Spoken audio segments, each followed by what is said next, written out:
Selain Verdi Sambo, kasus kriminal penyalahgunaan narkoba, Irjen Teddy Minahasa juga menarik perhatian masyarakat.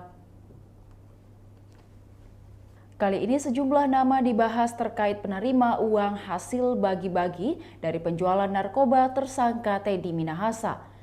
Salah satunya sosok Kompol Kasranto, pria yang juga sudah menjadi terdakwa kasus peredaran narkoba, mengungkapkan besaran rupiah yang diperoleh dari hasil jual sabu. Ternyata transaksi ilegal haram itu dilakukan dengan bandar narkoba Alex Bonpis melalui Aibtu Janto Situmorang.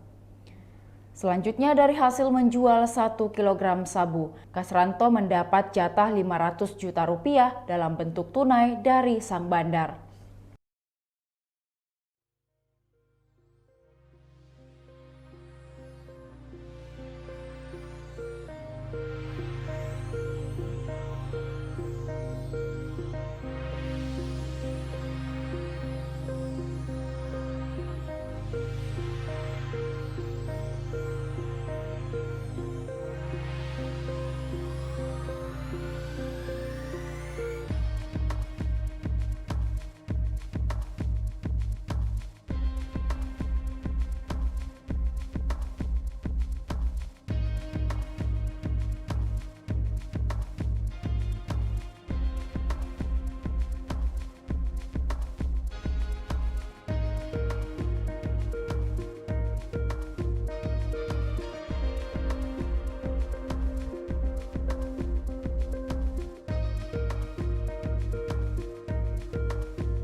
Demikian Tribun Hot News kali ini, saksikan berita lainnya hanya di kanal YouTube dan Facebook Tribun Timur.